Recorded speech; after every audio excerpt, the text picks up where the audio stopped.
je me suis souvent dit, bon ben ok, merci Seigneur, tu leur as fait connaître ton nom, mais qu'est-ce que Jésus est en train de dire à ses contemporains? Qu'est-ce que Jésus est en train de dire aux docteurs de la loi? Qu'est-ce que Jésus est en train de dire à ceux qui pratiquaient les Écritures, qui les connaissaient par cœur? Jésus est en train de dire, je leur ai fait connaître. Et connaître, vous voyez, le mot qui est derrière, c'est un mot grec qui veut aussi dire découvrir. Je leur ai fait découvrir. Et quand on parle de découvrir, on parle de quelque chose qu'ils ne connaissent pas. Quand on découvre quelque chose, c'est quelque chose qu'on ne connaissait pas auparavant. Qu'est-ce que Jésus est en train de dire à des scribes, à des docteurs de la loi, des hommes qui pratiquent les Écritures, qui maîtrisent les Écritures? Jésus est en train de leur dire, je vous ai fait connaître, je vous ai fait découvrir quelque chose que vous ne connaissiez pas en ce qui concerne Dieu, un nom que vous ne connaissez pas.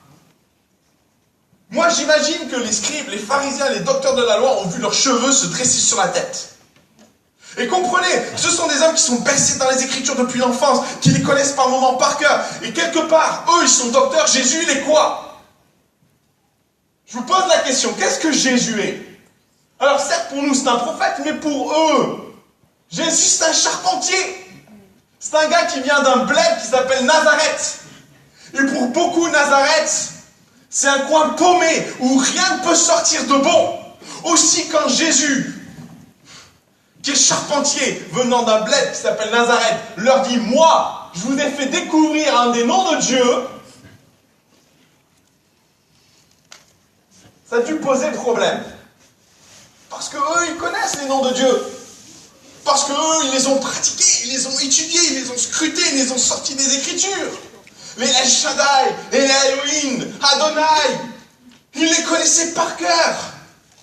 El Elyon, ils connaissaient leur signification, Créateur tout-puissant, Seigneur des Seigneurs, Éternel, élevé très haut.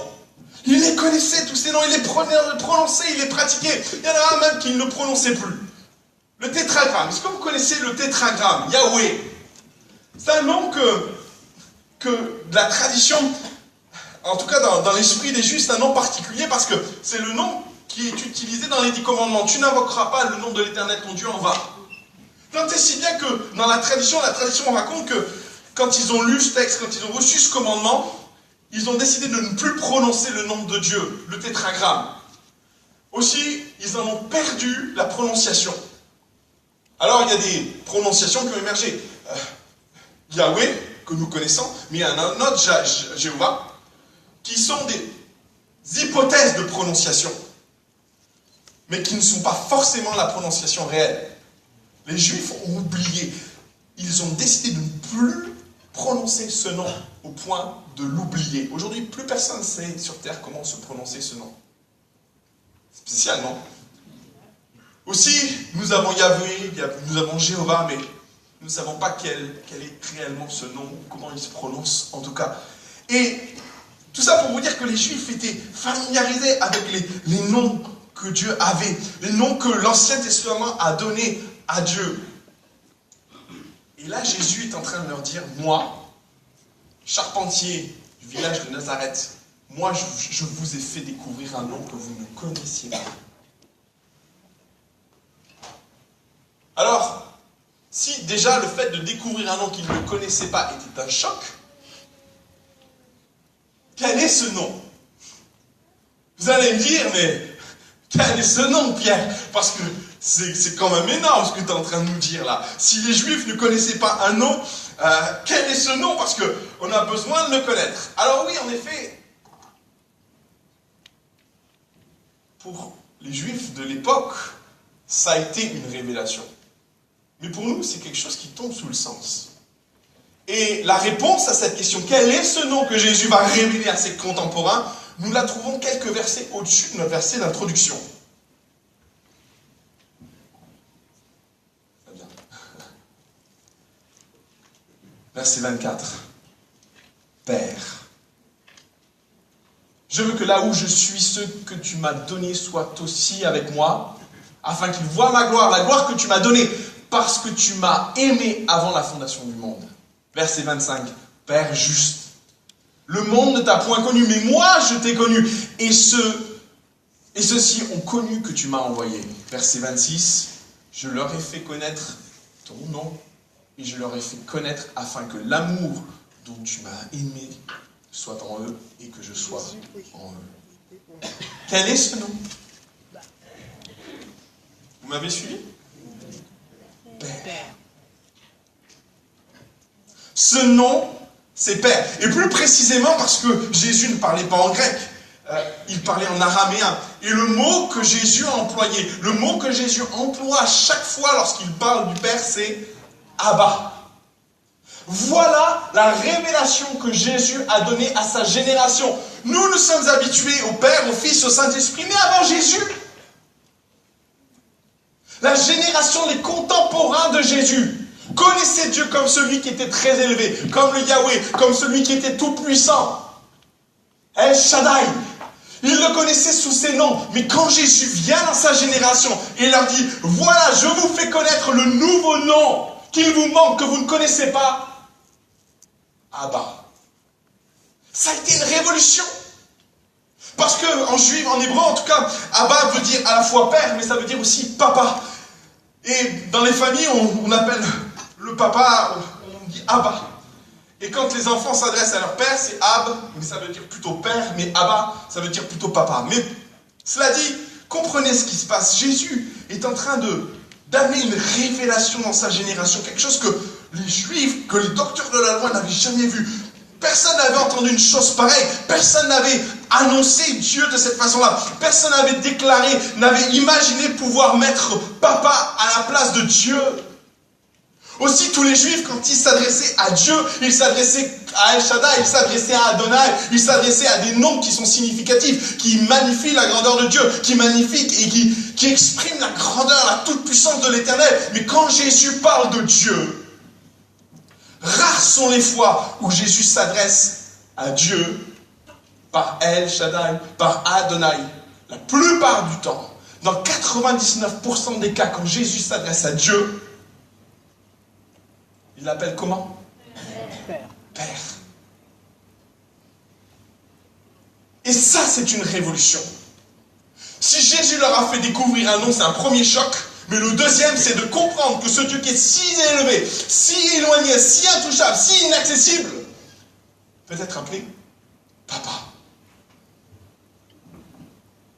Il était tellement inaccessible que même dans les noms de Dieu, il y a El Elyon, qui veut dire Dieu très haut. C'est vous dire la perception qu'il avait de Dieu. C'est vous dire si Dieu était inaccessible. Et qu'est-ce que fait Jésus? Il révolutionne ses contemporains. Il révolutionne leur pensée, leur compréhension de qui est Dieu et comment Dieu, on peut accéder à Dieu. Il leur dit, mais c'est votre papa. Ouh. Jésus n'a pas fait que révéler un nouveau nom. Il leur a révélé qui est ce Père.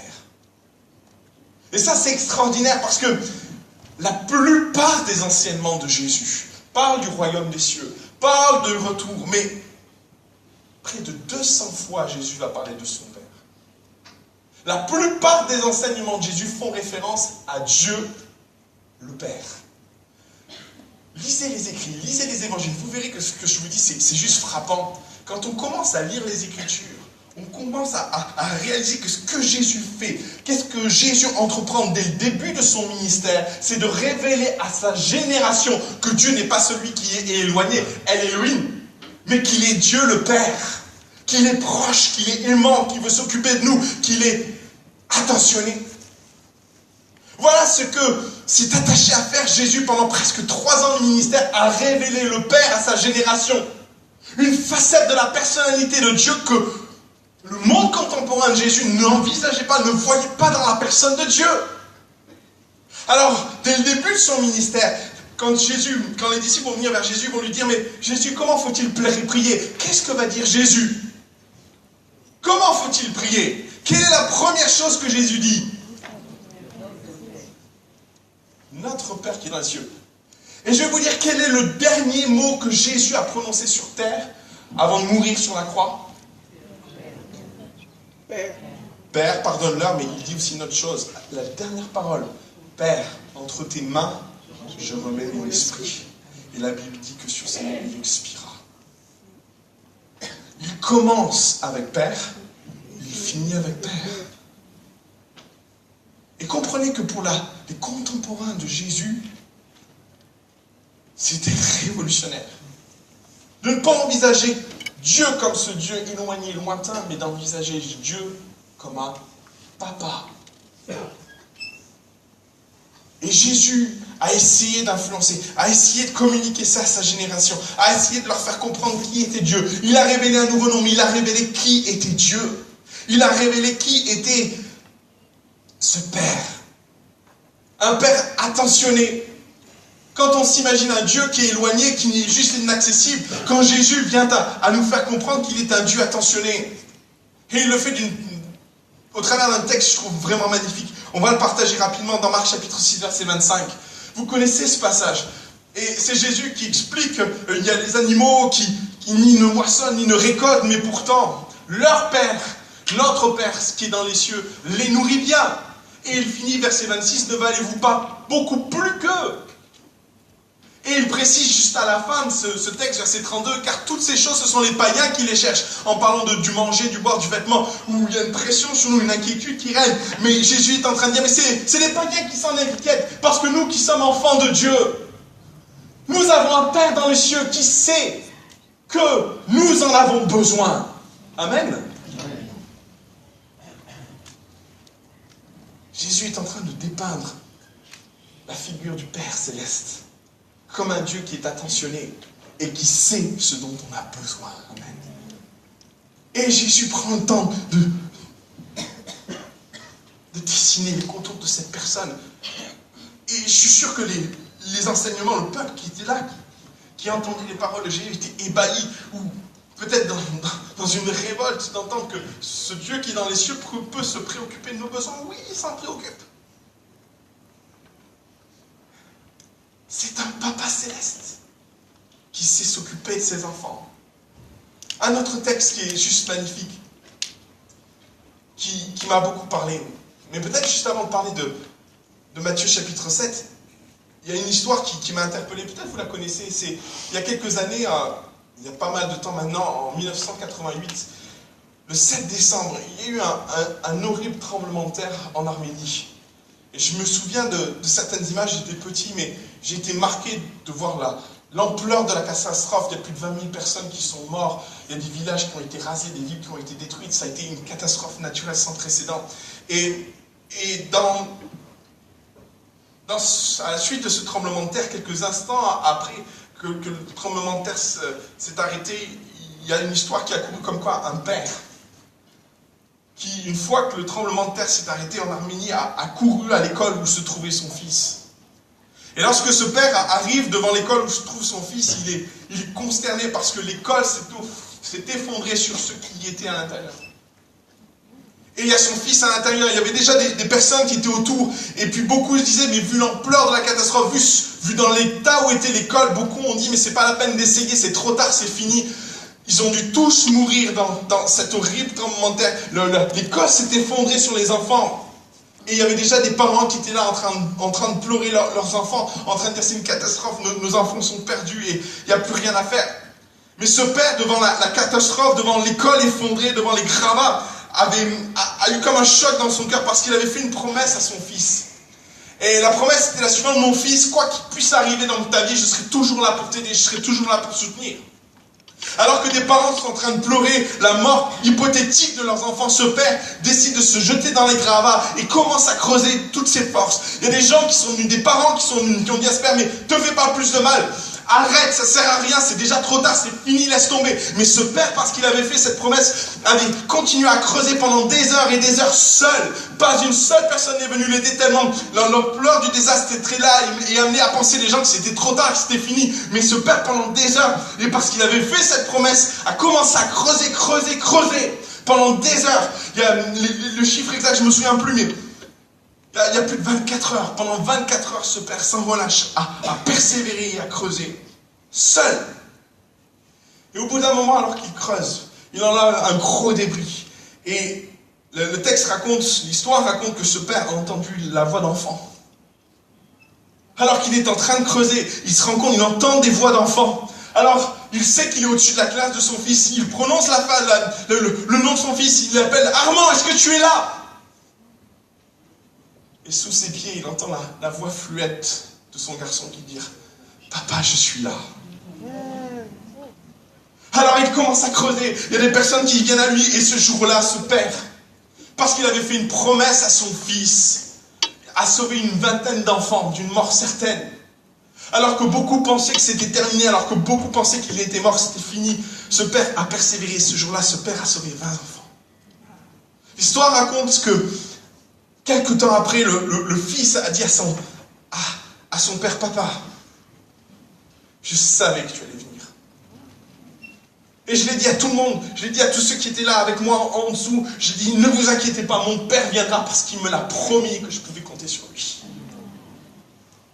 Moi, je suis sorti de cette histoire admirative de ce père et de me dire quelque part, waouh, je vais être ce père-là, je vais être ce père, mais il y a une autre pensée qui est venue dans mon cœur.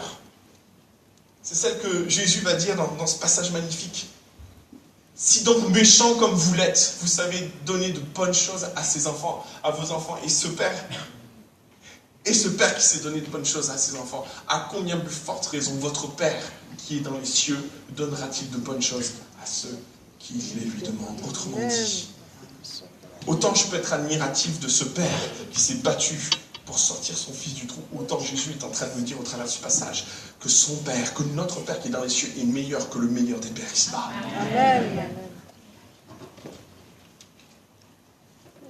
Waouh! Notre Père qui est dans les cieux est meilleur que le meilleur des pères qui est ici-bas.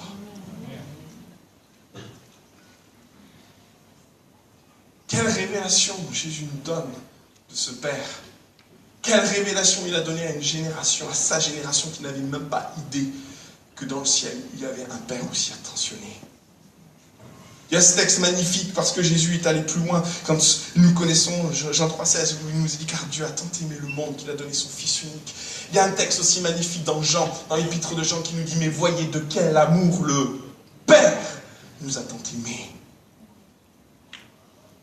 Nous avons un Père attentionné, nous avons le meilleur des pères. Nous avons un Père qui est aimant. La révélation va plus loin. Et c'est ce texte-là que nous lisons, Matthieu 7, verset 11, pas trop vite, reviens en arrière s'il te plaît, qui met en évidence une réalité spirituelle. C'est que ce Père, notez bien ce qu'il dit, à combien plus forte raison votre Père qui est dans les cieux. Et moi je me suis arrêté sur le vôtre parce que c'est pas simplement le Fils de Dieu. Et on pourrait être admiratif de ce Père qui est dans les cieux et se dire waouh, j'aimerais bien avoir un Père comme ça, mais Jésus va plus loin dans la révélation. Il ne nous dit pas simplement qu'il y a un Père dans les cieux, mais il nous dit aussi notre vérité spirituelle, c'est qu'il est notre. Ouh, c'est notre Père.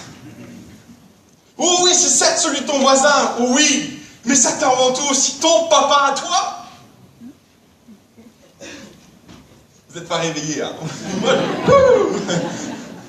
Moi, je trouve ça génial. Je trouve ça juste incroyable de me dire que oui, j'ai un Père dans les cieux. Et c'est pas qu'un Père, c'est le mien. Et c'est ce que Jésus s'est attelé à dire tout au long de son ministère. Votre Père qui est dans les cieux. À combien plus forte raison votre Père qui est dans les cieux, c'est ce dont vous avez besoin. À combien plus forte raison ce Père qui s'est donné de bonnes choses. Vous, Père, qui savez donner de bonnes choses. Ce Père qui est dans les cieux saura vous donner aussi le meilleur. Waouh, c'est pas celui de l'autre, c'est le mien.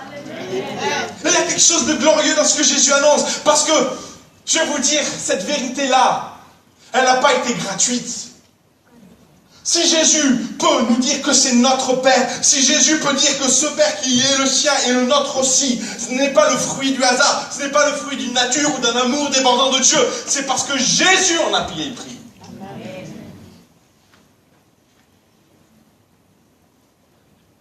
Romains chapitre 8 dit cette vérité. Il n'y a donc maintenant aucune condamnation pour ceux qui sont en Jésus. En effet, la loi de l'Esprit de vie en Jésus-Christ m'a affranchi de la loi du péché et de la mort. Et si vous lisez la suite de Romains, chapitre 8, il partage l'idée de ce que nous sommes devenus en Jésus, de ce que le Saint-Esprit œuvre en nous et fait de nous. Et si cette œuvre, si le fait d'avoir notre Père dans les cieux est le fruit de l'œuvre de Jésus sur la croix, elle est révélée à notre esprit par qui? Le Saint-Esprit. Suivant. L'Esprit lui-même rend témoignage à notre esprit que nous sommes donc enfants de Dieu. Amen. Amen. Et puis finalement, lorsqu'on y réfléchit bien, qui a envoyé le Saint-Esprit? Vous allez me dire Jésus. Oui, mais pas que. Regardez le texte suivant. Jean chapitre 14, verset 26. Mais le Consolateur, l'Esprit Saint, que le Père enverra en mon nom, vous enseignera toutes ces choses.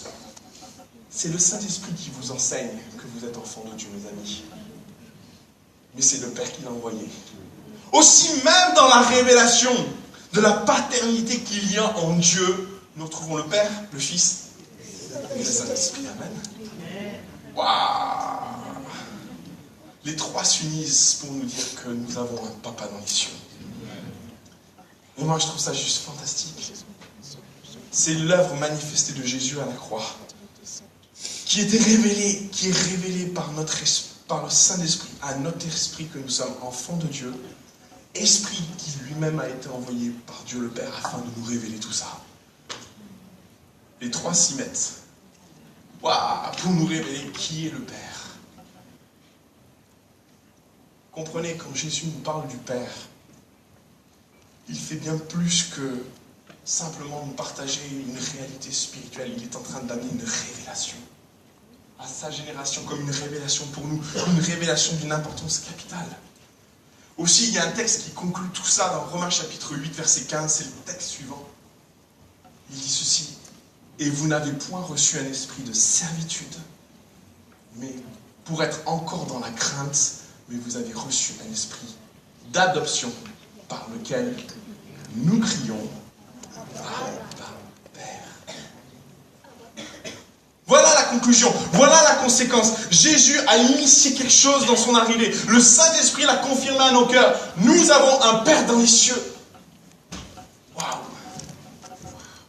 Et même plus, il nous est dit, vous avez reçu un esprit d'adoption. Alors, sur le papier, ça peut paraître très bien. Souvent, je me suis dit, ouais, super, j'ai un esprit d'adoption. Et souvent, mes amis, autant on le comprend, mais quant à le vivre et le réaliser, c'est complètement autre chose. Et je pourrais vous poser la question, avez-vous reçu l'esprit d'adoption? Parce que ce n'est pas quelque chose de fictif, ce n'est pas une réalité spirituelle, ce n'est pas non plus quelque chose que, comme une belle décoration sur notre veste. Regardez, j'ai reçu l'esprit d'adoption. Waouh! Chapeau, hein. Franchement, trop bien. La réalité dans laquelle Dieu veut nous conduire est tout autre. Ce n'est pas simplement de dire nous avons reçu l'esprit d'adoption, parce que nous pouvons vivre un autre esprit à côté de ça. Lisez-le, cet autre esprit. Vous n'avez point reçu un esprit de servitude. Ce que Dieu veut nous amener à vivre, ce n'est pas simplement un esprit de servitude. Il nous dit, je l'ai balayé cet esprit au travers de la croix. Je vous ai fait devenir enfants de Dieu. Alors vivez-le. Amen. Vivez l'esprit que je vous ai amené à vivre, c'est-à-dire l'esprit d'adoption. Alors, question, qu'est-ce que l'esprit d'adoption? Ou en tout cas, comment se manifeste-t-il? Comment on sait que nous avons reçu l'esprit d'adoption? Alors oui, en effet, nous avons le salut, mais il y a une chose qui m'a paru bizarre dans ce texte. Vous savez, des fois, on lit les Écritures, on les lit très vite, et puis on les connaît par cœur. Alors du coup, on saute les choses, on saute des vérités qui sont spirituelles, parce qu'on les connaît par cœur. Mais il n'y a pas quelque chose qui vous choque dans ce texte? Mais vous avez reçu l'esprit d'adoption. Jusque-là, tout va bien. Mais c'est là, par lequel nous crions. Ah ouais, en effet, ça aurait pu être confessé. Ou nous prions. Ou nous proclamons. Seulement, le problème, c'est que c'est crions. Et puis si finalement c'était que quelque chose de singulier. Non, on retrouve un autre texte dans le Galates qui dit exactement la même chose. Nous avons reçu un esprit par lequel nous crions. Trouvez pas ça bizarre, vous? Je sais pas moi, quand on lit le texte et qu'on se dit, ben voilà, finalement la manifestation, comprenez, hein, la manifestation du fait que nous vivons un esprit d'adoption, c'est le fait de crier. Et nous crions quoi? Abba, Père. Il y a un truc qui m'échappe là. Et puis finalement, lorsqu'on y réfléchit bien et qu'on y réfléchit différemment, je me suis pris au jeu de comprendre ce que ça veut dire, nous crions. Et j'ai repensé à quelque chose que je vis quotidiennement avec mes filles. Quand on est parents, nos enfants savent nous parler. Ou en tout cas, ils savent nous interpeller. Et quand j'étais... souvent, je suis pris dans des activités, tout ça, et puis à un moment donné, j'entends ma fille m'appeler. Et vous savez, quand vos enfants vous appellent, ils ne vous appellent pas de la façon suivante. Exemple. Pierre Fauchy, pasteur de l'église évangélique Paris Métropole, responsable des jeunes adultes à Paris, prédicateur de l'évangile devant l'Éternel, peux-tu venir m'aider?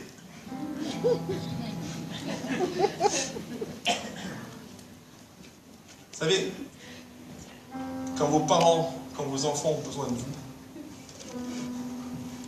qu'est-ce qu'ils disent? Mais alors quand ils ont vraiment besoin de vous, qu'est-ce qu'ils font? Papa! Mais vous savez, moi j'ai constaté une chose en tant que père, et peut-être tous les papas vont se reconnaître dans ce que je vais dire, mais quand vos enfants vous appellent, et que vous percevez dans leur voix que ça ne va pas, et le papa a une couleur particulière. C'est pas le papa, je suis agacé. C'est le papa par moments en larmes. C'est le papa qui est en souffrance. C'est ce cri d'un enfant vers son père qui dit juste « Papa, je ne vais pas bien ». Il se passe quelque chose à l'intérieur de vous, c'est difficile à exprimer. Mais ça vous prend au plus profond de ce que vous êtes.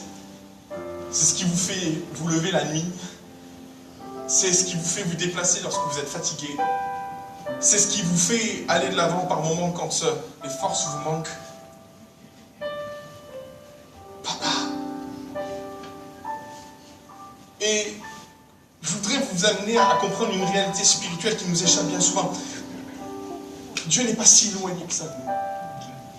Même au contraire, je vais vous dire, c'est pas Dieu qui nous ressemble, c'est nous qui ressemblons à Dieu. Dieu nous a fait à son image. Donc ne soyez pas étonnés de voir des traits de la personnalité en nous de Dieu. Ne soyez pas étonnés que nous qui d'instinct sommes émus quand nous entendons nos enfants nous appeler papa, avec par moments des cris de larmes, de désespoir. Ne soyez pas étonnés de voir le cœur du Père attendri parce qu'un de ses enfants l'appelle avec intensité, avec larmes, avec chagrin. Nous ne sommes pas différents du cœur de Dieu parce qu'il nous a fait son image. Et quand il voit ses enfants crier vers lui, et c'est cette dimension spirituelle que je voudrais vous amener à comprendre. Par moment de notre approche de Dieu, on entend tellement El Shaddai, on entend tellement l'Éternel puissant, on entend tellement Adonai, on entend tellement Yahweh, qu'on en oublie une réalité spirituelle, celle que Jésus s'est attelé à faire pendant des temps, des années, pendant 3 ans, il a dit à sa génération, vous avez un Père dans les cieux. Aussi, quand nous venons à lui, ce que Dieu attend de nous, ce que le Père attend de nous, parce qu'il est celui vers qui nos prières doivent monter. Oh oui, nous prions dans le nom de Jésus. Nous vivons une communion avec le Saint-Esprit. Nous échangeons avec le Saint-Esprit. Nous parlons avec le Saint-Esprit. Mais vers qui nous prions, mes amis? Qui est le réceptacle de nos prières quand nous crions vers lui? Qui est-il? C'est le Père. Jésus va dire, lorsque vous priez en mon nom, c'est ces prières que nous adressons au Père.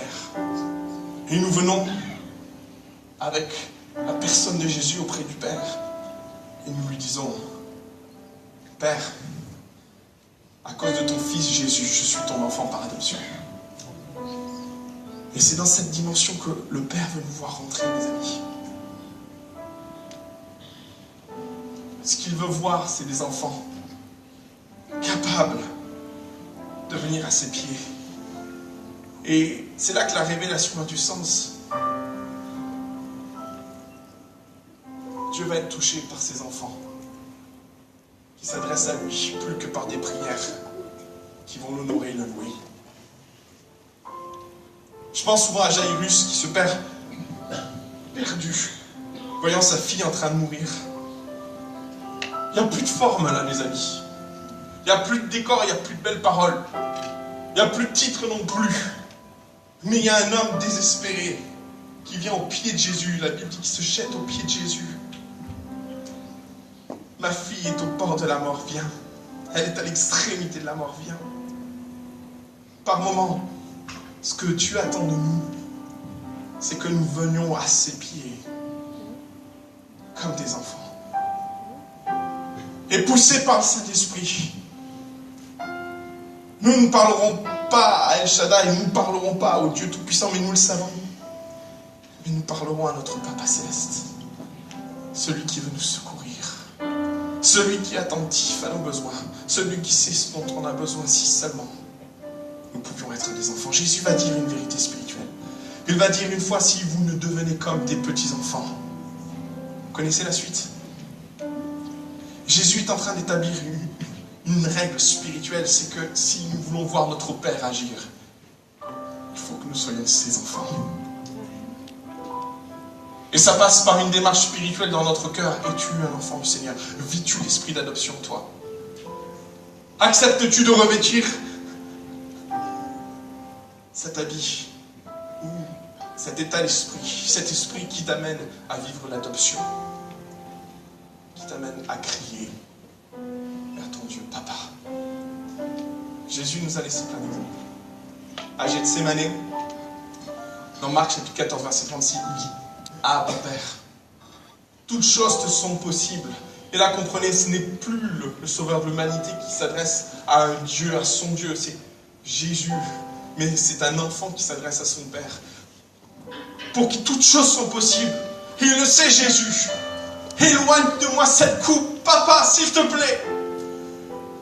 Toutefois, non pas ce que je veux, mais ce que tu veux, Père.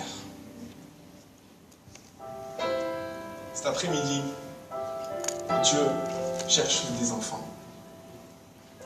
Cherche ses enfants. Beaucoup peuvent se considérer comme abandonnés de Dieu. Beaucoup peuvent même se déclarer: j'ai été abandonné ou je n'ai pas de parents. Mais ce soir, Dieu veut t'amener à réaliser que tu as un Père dans les cieux, qui est attentif à tes besoins, qui t'aime, qui veut prendre soin de toi, qui n'attend que de toi d'élever cette voix toute simple. Peut-être ce cri dans ton cœur: Papa, viens au secours. Papa, viens au secours. Je suis désespéré. Je suis dans une situation tragique. Je vis des choses difficiles. Deviens un enfant, accepte l'esprit d'adoption. Pour que ton esprit puisse, par lequel tu puisses crier: Abba Père. Peut-être ce soir, crie à ton Dieu. Crie-lui. Eh bien qu'on baisse nos fronts quelques instants. Alléluia, merci Seigneur Jésus. Merci Père. Seigneur Jésus, tu veux nous amener à vivre une révélation. Nous ne voulons pas simplement comprendre qu'il y a un Père, qu'il y a un Fils, qu'il y a un Saint-Esprit. Et ce soir, tu veux nous amener à comprendre une dimension nouvelle de qui est Dieu. Il est notre Père. Il est notre Père.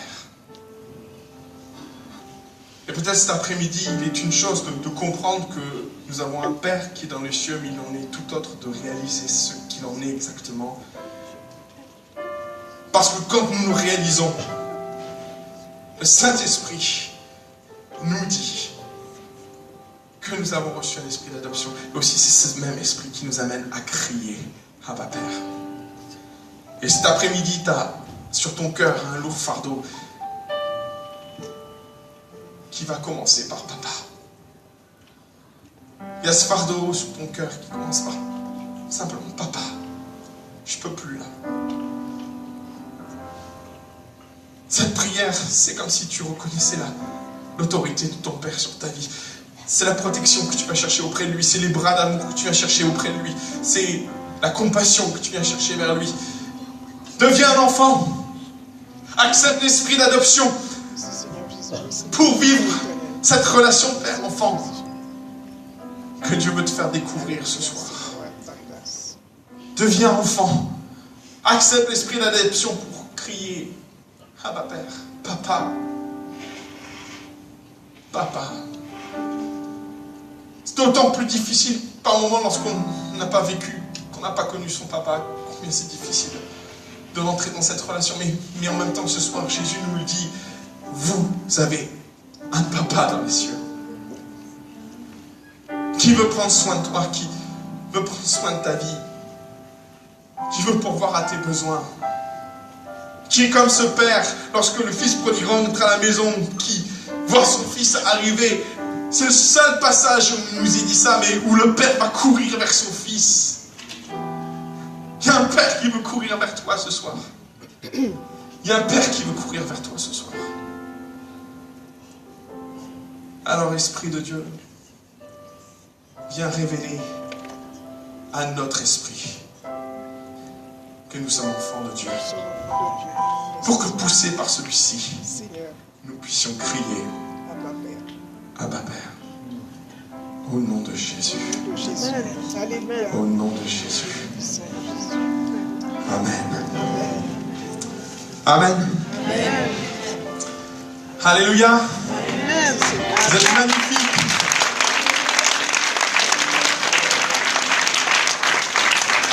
Vous êtes des enfants de Dieu. Alors vivez-le. Que ce ne soit pas juste un esprit d'adoption, une belle médaille ou une belle décoration. Dieu veut nous amener à vivre cette relation père-enfant. Que Dieu vous bénisse. Bonne fin d'après-midi. Amen.